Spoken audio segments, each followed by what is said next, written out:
So, in the intermission of Game 4 between the Tampa Bay Lightning and the Toronto Maple Leafs, the Detroit Red Wings coach, Lalonde, joined the panel in Sportsnet to give some of his insight. Now, before Lalonde coached in Detroit, he was the assistant coach for the Tampa Bay Lightning. With the topic of Vasilevskiy's game being discussed, Lalonde spilled the beans on an interesting tactic that the Lightning used to cover some of Vasilevskiy's flaws. One thing, actually, we did a study back in the day. He was one of the lower percentage goalies in finding pucks from the points. We actually changed our entire D zone, and we've improved our pass rush. Now, shout out to Jack Hahn for posting this on Twitter, but when I saw this video, I was honestly surprised they let him say something like this, considering he was formerly on the Tampa Bay Lightning coaching staff. Now, Jack also went on to tweet that it's unlikely that a coach would have to sign an NDA for something like this. So while we're not accustomed to coaches in hockey coming out and saying this about opponents, legally there's nothing wrong with it, and I find that fascinating. It's completely fair game, and with Lalonde being a current NHL coach,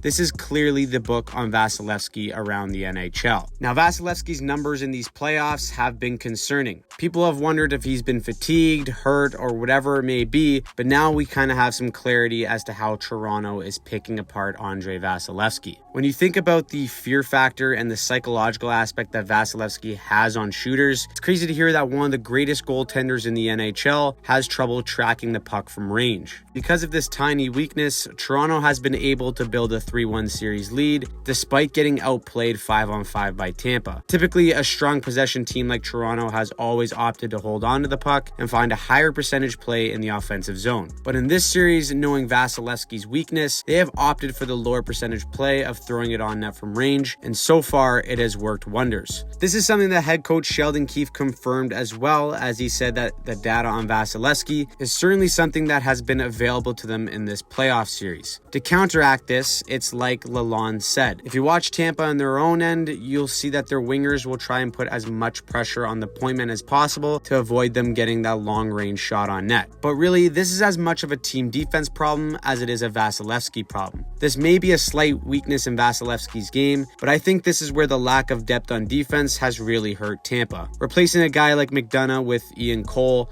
is going to be a noticeable difference when it comes to defending the front of your net and tying up sticks. Losing Erik Chernak earlier in the series doesn't help Tampa's defense either. As of right now, this is working for the Leafs, but if there's any goalie who can flat out shut the door, it's Andrei Vasilevskiy. Heading into Game 5, it'll be interesting to see how both teams adjust their strategies, with this being a big topic of concern after Game 4. So, what do you think of a current NHL coach giving out secrets like this on national TV? Do you like it? Hate it? Let me know in the comments down below. Personally, I love it. It gives you insight to some interesting things that you just wouldn't hear anywhere else. And also, like Keith said, all the teams likely have the same information anyways, so for him to share it probably isn't a big deal. And if they don't know that, well, then they're in trouble in the first place. Anyways, drop a comment, and if you want to see more playoff content, make sure you hit that subscribe button.